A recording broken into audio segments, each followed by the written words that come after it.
마태복음 9장 10장 말씀인데요. 다 함께 일어나셔서 하나님의 말씀 받도록 하겠습니다. 마태복음 9장 35절부터 10장 4절까지의 말씀을 한 목소리로 받도록 하겠습니다. 시작. 예수께서 모든 도시와 마을을 두루 다니시며 회당에서 가르치시고 하늘나라 복음을 전파하시며 모든 질병과 아픔을 고쳐 주셨습니다. 예수께서 무리를 보시고 그들을 불쌍히 여기셨습니다. 그들이 목자 없는 양처럼 시달리고 방황하고 있었기 때문입니다. 그때 예수께서 제자들에게 말씀하셨습니다. 추수할 것은 많은데 일꾼이 적구나. 그러므로 추수할 주인에게 추수할 들판으로 일꾼을 보내달라고 요청하라. 예수께서 12 제자를 부르셔서 그들에게 더러운 귀신들을 쫓아내는 권세를 주시고 모든 질병과 모든 아픔을 고치게 하셨습니다.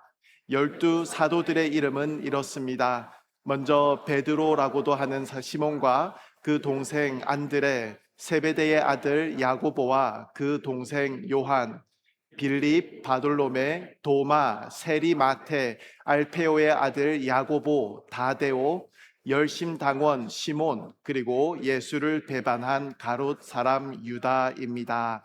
아멘. 사랑하는 하나님, 감사합니다. 하나님 말씀을 우리에게 허락하여 주시니 감사합니다. 놀라운 하나님의 말씀임을 고백합니다. 능력을 가지신 하나님의 말씀임을 고백합니다. 오늘도 우리에게 말씀하여 주시옵소서.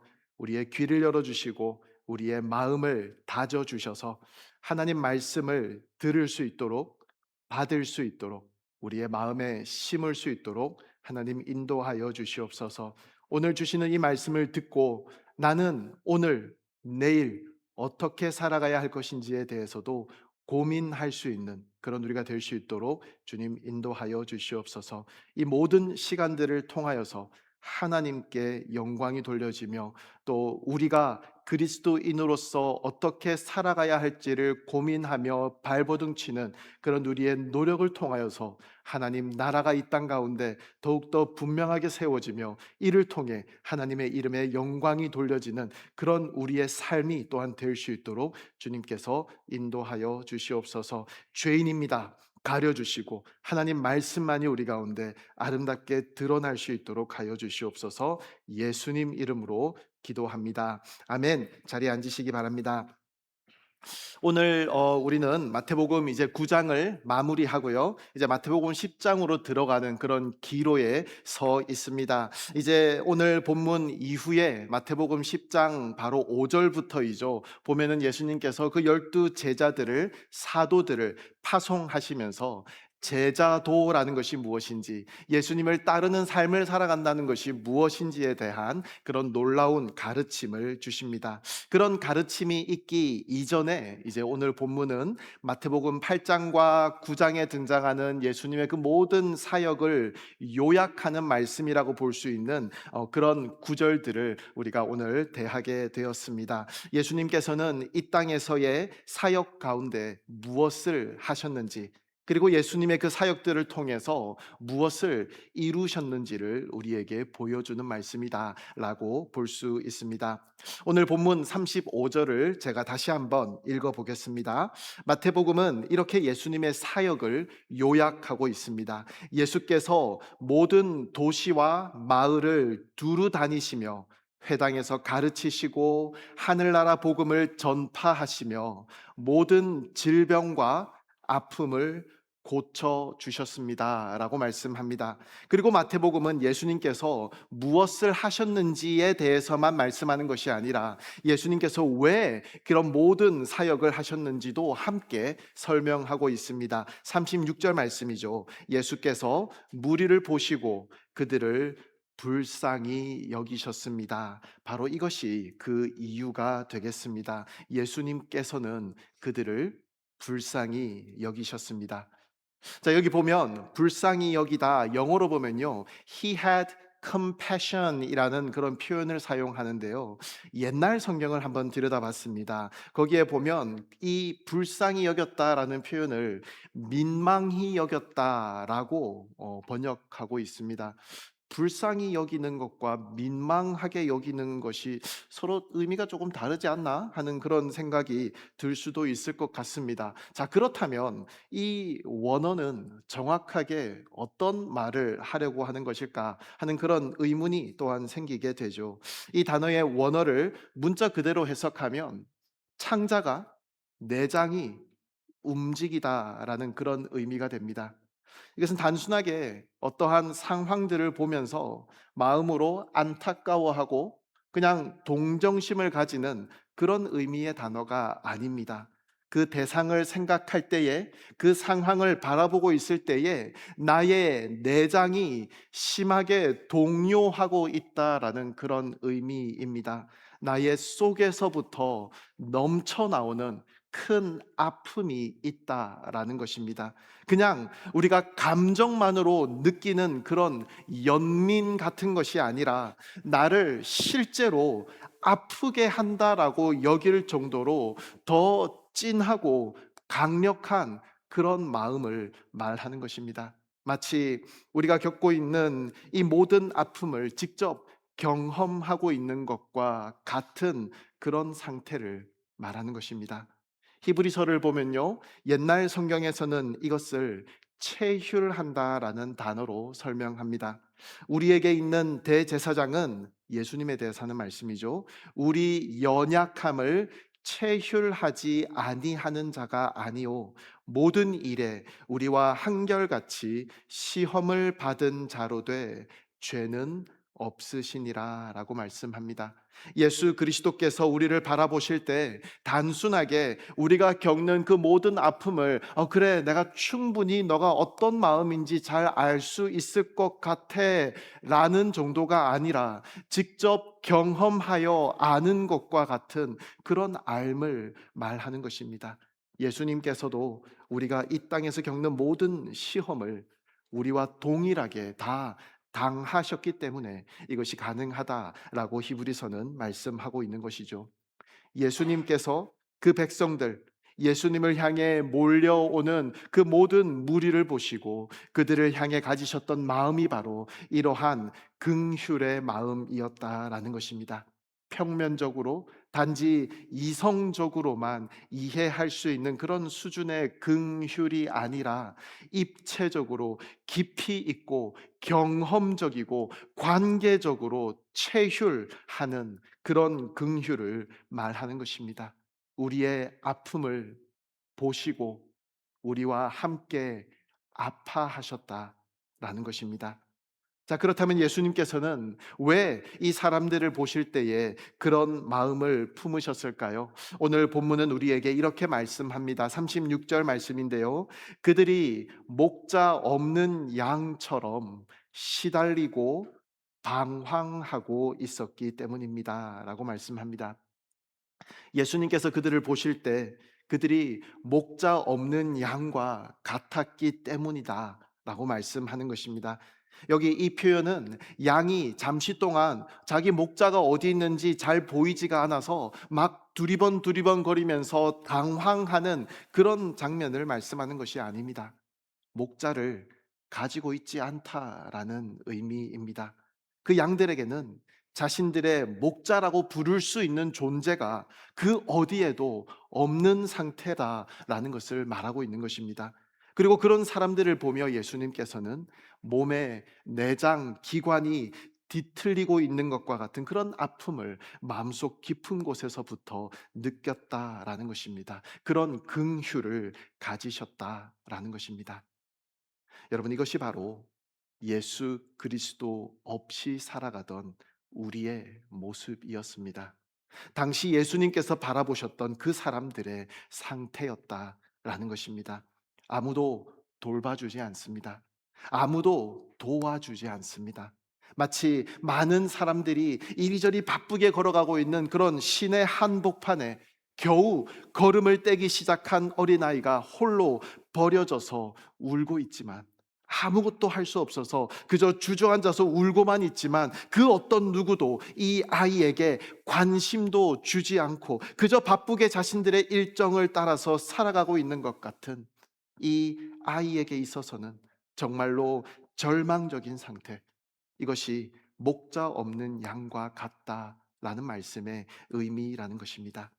그런데 성경은 계속해서 36절이죠. 그들이 목자 없는 양처럼 시달리고 있었고 방황하고 있었다라고 말씀합니다. 여러분, 방황했다라는 단어를 영어로 보면 helpless라고 적혀 있습니다. 도와주는 사람이 없다라는 뜻이죠. 목자 없는 양이라는 그런 표현과 굉장히 어울리는 그런 단어라고 생각합니다. 목자가 없으니 돌봐주거나 도와주는 목자와 같은 그런 존재가 없으니 방황하는 것이죠. 도와줄 사람이 없는 것이죠. 그런데 오늘 본문에 보면 방황했다라는 이 표현과 함께 시달리고 있었다라는 표현을 또한 사용하고 있습니다. 영어로 보면 조금 더 심각한 표현 같습니다. 영어로 harassed라는 그런 단어를 사용합니다.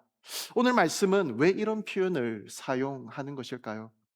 성경은 여러 곳에서 우리가 마귀와 악한 자들에게 시달리고 있는 존재라고 말씀합니다. 죄를 가진 사람은 죄의 종이며 마귀의 종이기 때문입니다.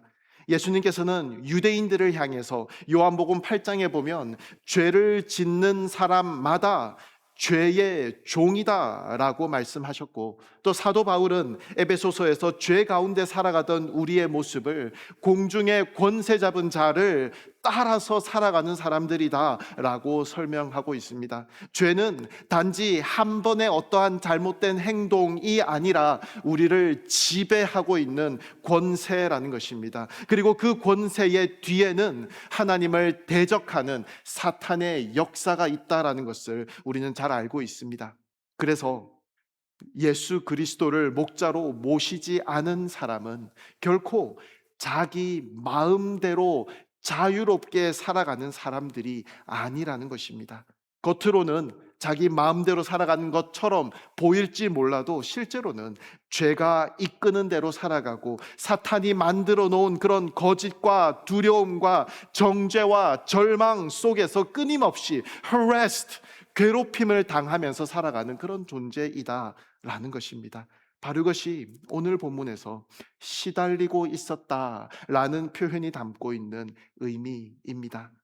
그들은 단순히 인생의 여러 가지 상황들 때문에 힘들었던 사람들이 아니라 영적으로 끊임없이 짓눌리고 상처 입고 괴롭힘을 당하고 있던 그런 사람들이었다라는 것입니다. 그런데 당시 사람들은 마귀, 즉 죄와 악이라는 그런 현실 속에서만 시달리고 있었던 것이 아니었죠. 그들을 하나님께로 인도해야 할 그런 종교 지도자들에게도 그들은 시달리고 있었습니다. 바리새파 사람들과 서기관들은 원래 백성들을 돌보고 말씀으로 양육하고 하나님께로 인도해야 할 그런 목자의 역할을 감당해야 하는 사람들이었습니다. 그러나 그들은 참된 목자의 역할을 하지 못하고 있었다라는 것이죠. 오히려 백성들을 더욱 무겁게 짓누르는 그런 거짓 목자가 되어 버려 있었다라는 것입니다. 지난주에도 살펴봤죠. 그들은 참 목자이신 예수님의 그 놀라운 사역을 바라보면서 그가 귀신의 왕의 권세를 빌려서 귀신을 쫓아낸다라고 예수님을 비난했더랬습니다. 그들의 영적인 눈은 너무나도 어두워져 있었습니다. 오랫동안 기다려왔던 메시아께서 바로 그들 눈앞에 계셨음에도 불구하고 그분을 알아보지도 못했던 것이었습니다. 자신들이 성경을 가장 잘 안다고 생각했지만 정작 성경이 증언하는 예수 그리스도를 거부하고 있었던 것입니다. 뿐만 아니라 그들은 백성들의 어깨 위에 감당할 수 없는 그런 종교적인 짐을 계속해서 올려놓았습니다. 마태복음 23장 4절은 그들의 모습을 이렇게 묘사합니다. 그들은 쥐기 힘든 무거운 짐을 묶어 사람들의 어깨에 지우고는 정작 자신은 그 짐을 옮기는데 손가락 하나 움직이려 하지 않는구나. 그들은 자기 손가락은 하나도 까딱하지 않으면서 사람들에게는 끊임없이 여러 가지 종교적인 것들을 요구했다라는 것입니다. 이 규례도 행해야 한다고, 저 율법도 지켜야 한다고, 그래야 하나님께 인정받을 수 있다라면서 그렇게 수많은 규례와 전통을 하나님의 말씀보다 더 앞세우면서 그것을 지키지 못하는 사람들을 향해서는 정죄와 비난을 쏟아내고 있었다라는 것입니다. 백성들은 하나님께 가까이 나아갈수록 자유함을 누려야 했겠지만 오히려 점점 더 무거운 짐에 눌려서 숨조차 쉬기 어려운 그런 삶을 살아가고 있었다라는 것입니다. 그런데 여러분, 이것은 예수님 당시만의 문제가 아니었습니다. 이것은 이스라엘의 오랜 역사 속에서 반복되어 왔던 그런 비극이었습니다. 예레미야 23장에서 하나님께서는 이렇게 말씀하십니다. 내 목장의 양을 멸하고 흩어버리는 목자들에게 화가 있도다 라고 말씀합니다. 이어서 너희가 내 양떼를 흩어버리고 그들을 쫓아내시며 그들에게 주의를 주지 않았다. 보라, 너희의 악한 행위로 인해 내가 너희에게 벌 줄 것이다. 여호와의 말이다 라고 말씀합니다. 여러분, 참으로 두려운 말씀이지 않습니까? 하나님께서는 내 양을 돌보지 않았느냐라고만 말씀하지 않으십니다. 너희가 돌보지 않았기 때문에 이제는 내가 너희의 그 악한 행위를 하나하나 찾아서 다 심판하겠다라고 선언하고 계시는 것입니다. 목자가 양을 버리면 하나님께서는 그 목자를 그냥 두지 않으십니다. 하나님께서는 자신의 양을 너무나도 사랑하시기 때문입니다. 바로 이런 시대 속에서 예수님께서 이 땅에 오셨습니다. 사람들은 목자 없는 양처럼 방황하고 있었습니다. 마귀에게 시달리고 있었고 죄에 눌려 있었으며 거짓 목자들에게 짓밟히고 있었습니다. helpless, 그 누구도 그들을 진정으로 돌보지 않았다라는 것입니다. 누구도 그들의 상처를 품어주지 않았습니다. 누구도 그들의 짐을 함께 져주지 않았습니다. 그때 예수님께서 그 무리를 바라보셨습니다. 그리고 그들을 보시며 그들을 불쌍히 여기셨습니다. 깊은 긍휼을 품으셨습니다. 이 긍휼은 단순한 동정이 아니었다고 말씀드렸습니다. 멀리서 바라만 보면서 안타까워만 하는 그런 연민이 아니었습니다. 그들의 아픔을 예수님께서 직접 당하고 있는 그런 아픔처럼 느끼시는 그런 긍휼이었습니다. 그들의 짐을 예수님 자신의 짐처럼 여기시는 사랑이었습니다. 그들의 멍에를 예수님 자신의 멍에처럼 여기시는 사랑이었다는 것입니다. 그래서 예수님은 단지 우리를 향해서 불쌍하다라고 말씀만 하신 것이 아니죠. 우리의 삶 속으로 들어오셨고 친히 우리의 목자가 되어 주셨습니다. 그런데 이것은 갑자기 시작된 것이 아니죠. 하나님께서는 이미 오래전 선지자들을 통해서 이 일을 약속하셨더랬습니다. 에스겔 34장에서 하나님은 그 백성을 돌보지 않는 거짓 목자들을 엄하게 책망하신 후에 놀라운 약속을 주십니다. 내가 친히 내 양떼를 먹이고 그들을 눕힐 것이다. 주 여호와의 말이다. 여러분, 얼마나 놀라운 말씀입니까?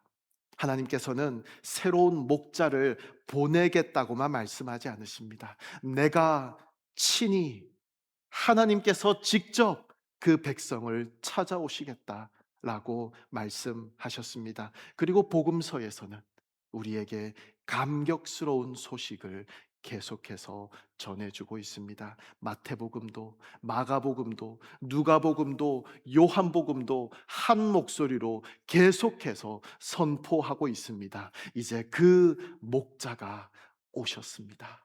라고 말입니다. 하나님께서 약속하신 바로 그 목자, 우리 영혼의 참된 목자이신 예수 그리스도께서 이 땅에 오셨습니다. 그는 가장 의로우신 목자이시고 가장 선하신 목자이시며 가장 자비로우신 목자, 가장 사랑이 많으신 목자이십니다. 그 목자께서 우리 가운데로 오셨다는 것입니다. 그분은 잃어버린 양을 찾아 나서시는 목자이십니다. 상한 양을 싸매시는 목자이십니다. 지친 양을 품에 안으시는 목자이십니다. 죄와 사탄의 권세 아래에서 신음하는 양들을 건져내시는 목자이십니다. 무엇보다 그분은 자기 양들을 위해 그 생명까지 내어주시는 우리의 목자이십니다. 그래서 예수님께서는 훗날 요한복음 10장에서 이렇게 선언하시죠. 나는 선한 목자다. 선한 목자는 양들을 위해 자기 생명을 내놓는다. 세상의 목자는 위험이 닥치면 양을 버리고 도망갈 수도 있습니다. 그러나 우리의 목자는 양을 살리기 위해 죽음을 선택하셨습니다. 우리를 죄에서 구원하시기 위해서 넘어지고 상처 입어서 다시 일어날 힘도 잃어버린 우리를 회복시키기 위해서 다시 온전하게 세우시기 위해서 우리를 악한 자의 권세에서 건져내시기 위해서 우리를 영원한 죽음에서 생명으로 옮기시기 위해서 목자 되신 우리 예수님께서는 십자가에서 그 생명을 아낌없이 내어 주셨습니다. 그런데 여러분, 예수님의 이야기는 십자가에서 끝나지 않습니다. 우리의 선한 목자는 죽음을 이기시고 다시 살아나셨습니다. 부활하심으로 죄와 사망의 권세를 깨뜨리셨다라고 말씀하시죠. 마귀의 권세를 완전히 무너뜨리셨습니다. 지금도 살아계셔서 그 백성을 다스리시는 왕이시며 어떤 원수도 그분의 손에서 양들을 빼앗을 수 없는 능력의 목자가 되셨습니다. 사랑하는 여러분, 이것이 복음입니다. 복음은 단순하게 우리가 교회 다니는 사람들이니까 착하게 살아야 하지 않겠습니까? 라는 것을 가르치는 것이 아닙니다. 바리새파 사람들과 서기관들이 그 당시 사람들을 올가매던 그 율법과 전통의 굴레가 아니다라는 것입니다. 지켜야 할 것들 투성이고 하지 말아야 할 것들을 조목조목 기억해야 하는, 그렇게 우리를 시달리게 하는 조항들이 아니라는 것입니다. 복음은 우리에게 한 분을 소개합니다. 선한 목자가 오셨습니다. 죄에 시달리던 사람들에게, 마귀의 권세 아래에서 신음하던 사람들에게, 이 세상의 거친 풍파 속에서 고통당하는 사람들에게, 거짓 목자들에게, 상처 입었던 사람들에게 참 목자께서 오셨다라는 것입니다. 여러분, 그래서 이제 우리는 더 이상 목자 없는 양이 아닙니다. 우리에게는 우리의 이름을 아시고 우리의 눈물을 아시고 우리의 연약함을 체휼하시며 그 생명으로 우리를 사셔서 지금도 끝까지 우리를 지키시는 선한 목자 그리스도가 계시다는 것입니다. 목자 없는 양에게 가장 필요한 것은 더 많은 규칙이 아닙니다. 더 많은 종교적인 의무도 아닙니다. 더 많은 정죄도 아닙니다. 가장 필요한 것은 목자입니다. 그리고 하나님께서는 그 목자를 우리에게 보내주셨습니다. 바로 예수 그리스도이십니다. 그분은 오늘도 우리를 향하여 동일하게 초청하십니다. 수고하고 무거운 짐진 자들아, 다 내게로 오라. 내가 너희를 쉬게 하리라. 이것이 예수님께서 목자 없는 양들을 바라보시며 품으셨던 긍휼이며 오늘도 그 백성을 향해 베푸시는 변함없는 사랑입니다. 사랑하는 여러분, 목자가 오셨습니다. 근데 여기서 오늘 본문의 초점은 아주 뜻밖의 방향으로 전환됩니다. 목자 없는 양처럼 시달리며 방황하고 있는 사람들을 보시며 예수님께서는 그들을 불쌍히 여기셨다라고 말씀합니다. 저라면 그 다음으로 이어질 내용으로 이제 선한 목자가 오셨으니 예수님께서 모든 잃어버린 양들을 찾으셔서 하나님 나라를 완성하시겠구나라는 생각이라고 적는 것이 더 자연스럽다라고 여길 것입니다. 하지만 마태복음은 여기서 끝나지 않습니다. 오히려 예수님께서는 우리가 어쩌면 전혀 예상하지 못했던 그런 말씀을 우리에게 하십니다. 37절과 38절 말씀입니다. 그때 예수께서 제자들에게 말씀하셨습니다. 추수할 것은 많은데 일꾼이 적구나. 그러므로 추수할 주인에게 추수할 들판으로 일꾼을 보내달라고 요청하라. 예수님께서는 백성들의 필요를 보셨습니다.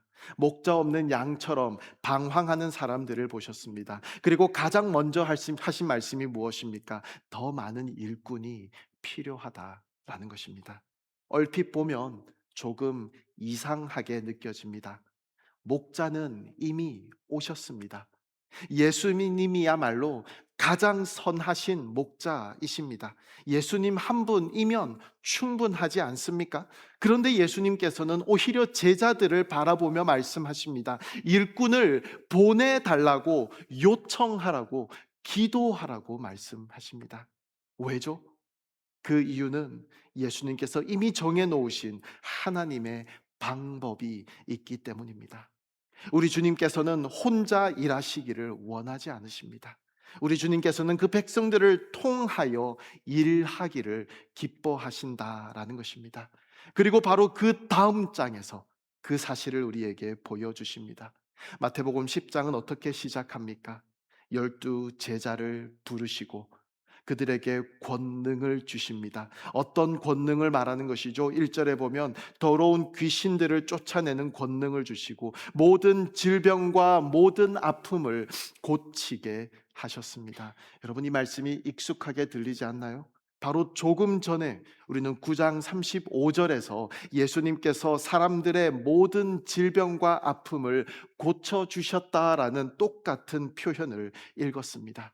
근데 마태복음은 의도적으로 10장 1절에서도 모든 질병과 모든 아픔을 고치게 하셨다라는 똑같은 표현을 반복하고 있습니다. 9장에서의 말씀에서는 예수님께서 하셨던 일인데 이제 10장에서는 제자들이 하게 될 일로 소개하고 있는 것입니다. 예수님께서 하시던 사역을 예수님께서 혼자서도 충분히 완벽하게 감당할 수 있는 사역임에도 불구하고 이제는 그 일을 제자들에게 맡기시겠다라는 것입니다. 물론 제자들이 예수님의 자리를 대신하게 되었다라는 뜻은 아닙니다. 예수님이 더 이상 필요 없다는 뜻도 아닙니다. 오히려 그 반대라고 볼 수 있겠죠. 예수님께서는 지금도 예수님의 사역을 하고 계십니다. 다만 이제는 예수님의 몸된 교회를 통하여서 예수님의 제자들을 통하여서 일하고 계신 것입니다. 이것이 하나님의 놀라운 방법입니다. 전능하신 하나님께서는 굳이 우리의 도움이 필요하신 분이 아닙니다. 우리 주님께서는 말씀 한마디로도 온 세상을 변화시키실 수 있습니다. 하나님 나라를 완성하는 일을 위해서 다른 그 누구의 역할이나 도움이나 손길 없이도 모든 일을 스스로 하실 수 있는 분이라는 말씀입니다. 그럼에도 불구하고 하나님께서는 그 제자들을, 그 백성들을 우리 주님의 사역에 참여시키신다라는 것입니다. 다시 말해서 하나님께서는 우리를 단지 구원의 은혜를 받는 자리에 머물게 하지 않으신다라는 것입니다. 은혜로 구원하신 백성들을 온전케 하여서 다시 세상 가운데 보내셔서 그리스도의 사역에 참여하게 한다라는 것입니다. 구원이 먼저이면 사역은 그 은혜의 열매라는 것입니다. 그렇게 우리 주님께서는 우리 교회를 동역자로 부르고 계신다라는 것입니다. 우리로 하여금 주님의 마음을 배우게 하시고, 목자 없는 양처럼 이 땅에서 시달리며 방황하는 사람들을 향해서 진심으로 불쌍히 여기는 마음을 갖게 하셔서 그들로 하여금 참 목자 되신 예수님을 찾을 수 있도록 하는 그 귀한 일을 위해서 우리를 부르셨다라는 것입니다. 우리의 이렇게 주님의 손과 발이 되어서 살아가게 하신다라는 것입니다. 여러분, 오늘 본문을 다시 한번 잘 생각해 보시기 바랍니다. 조금 이상하지 않습니까? 예수님께서는 일꾼을 보내달라고 요청하라고 기도하라고 제자들에게 말씀하신 이후에 그렇게 기도하도록 명받은 그 제자들을 직접 보내십니다. 그 제자들로 하여금 일꾼들을 보내달라고 하나님께 기도하게 하신 후에 예수님께서는 그 제자들을 일꾼으로 보내신다라는 것입니다. 2절부터 보면 예수님의 12 사도들을 부르십니다. 사도라는 말은 보냄을 받았다라는 뜻입니다. 그렇게 보냄 받은 사도들은, 그 예수님의 제자들은 그렇게 예수님의 사역에 동참하는 은혜를 누리게 된 것입니다. 여러분, 기도하는 사람과 보내심을 받는 사람이 따로 있는 것이 아닙니다. 기도했던 바로 그 사람들이 보내심을 받습니다. 우리 주님께서는 오늘도 우리에게 동일하게 말씀하십니다. 주님의 교회를 세울 일꾼이 필요하다고, 그 일꾼을 보내달라고 기도하라고 하십니다. 복음을 전할 일꾼을 보내달라고 기도하라고 하십니다. 상한 마음을 위로할 일꾼을 보내달라고 기도하라고 하십니다. 길 잃은 영혼들을 향해 복음 들고 나아갈 일꾼을 주님 보내달라고 기도하라고 하십니다. 그리고 그 기도를 드리는 우리를 바라보시며 우리 주님께서는 말씀하십니다. 바로 우리가 그 일꾼이 되어야 한다라는 말입니다. 사랑하는 여러분, 우리 주변에는 지금도 목자 없는 양처럼 살아가는 사람들이 많이 있습니다. 겉으로는 아무 문제가 없어 보이지만 죄의 짐에 눌려 있고 상처를 안고 살아가며 삶의 방향을 잃어버린 사람들이 있습니다. 그러나 오늘도 선한 목자이신 예수님은 그들을 불쌍히 여기십니다. 그리고 놀랍게도 그 긍휼을 교회를 통하여 계속 나타내기를 기뻐하십니다. 우리에게 능력이 있어서가 아닙니다. 우리가 누구보다 의롭기 때문도 아닙니다. 우리 역시 한때 목자 없는 양이었지만 선한 목자께서 우리를 찾아오셨고 우리를 품으셨으며 우리를 끝까지 인도하셨기 때문입니다. 그래서 이제 우리는 그 받은 사랑을 흘려보내는 사람으로 살아갈 수 있다라는 것입니다. 우리의 위로가 아니라 주님의 위로를 전하고, 우리의 지혜가 아니라 주님의 말씀을 전하며, 우리의 사랑이 아니라 선한 목자의 사랑을 전하는 것입니다. 이것이 교회의 존재 이유입니다. 이것이 제자의 삶입니다. 그리고 이것이 오늘도 선한 목자이신 예수 그리스도께서 주님의 양들을 돌보시는 방법입니다. 그러므로 사랑하는 여러분, 선한 목자의 손과 발로 살아가는 그런 우리가 되기를 간절히 바랍니다. 요한복음 20장 21절에서 부활하신 예수님께서는 제자들에게 말씀하십니다. 너희에게 평강이 있을지어다. 하나님께서 나를 보내신 것처럼 나도 너희를 보낸다라고 말씀합니다. 무리를 보시며 예수님께서 품으셨던 그 마음, 그 불쌍히 여기시는 마음을 하나님 아버지께서도 동일하게 가지고 계셨습니다. 창자가 뒤틀리는 듯한 간절한 마음으로 우리를 불쌍히 여기셨다라는 것입니다. 그리고 우리를 향한 그 하나님의 이야기는 그렇게 마음을 다해 우리를 불쌍히 여기는 것에서 끝나지 않습니다. 하나님께서는 우리에게, 그리고 우리를 위해 그의 독생자 예수 그리스도를 보내주셨습니다. 그리고 이 요한복음 말씀은 그렇게 하나님 아버지께서 예수 그리스도를 이 땅에 보내신 것처럼 예수님께서도 우리를 보내신다라고 말씀하는 것입니다. 여러분, 아무리 바쁜 일정 가운데 있어도 꼭 선교지를 찾아가야 한다라고 지금 말씀드리는 것이 아닙니다. 우리가 살아가는 삶의 모든 여정 가운데서 우리는 제자된 삶을 살아야 한다라는 것입니다. 우리 범죄한 인류를 향해 진노 중에라도 긍휼을 잃지 않으셨던 그 하나님처럼, 목자 없는 양처럼 시달리며 방황하고 있었던 무리를 보시며 불쌍히 여기는 마음으로 가득했던 그 예수님처럼 우리도 그런 제자의 삶을 살아야 하지 않겠느냐라고, 그것이 우리의 일상이 되어야 하지 않겠느냐라고 우리를 그렇게 부르고 계신 예수님께 올바르게 반응하는 그런 우리가 되기를 간절히 바랍니다. 찬양 한 곡 부를 텐데요.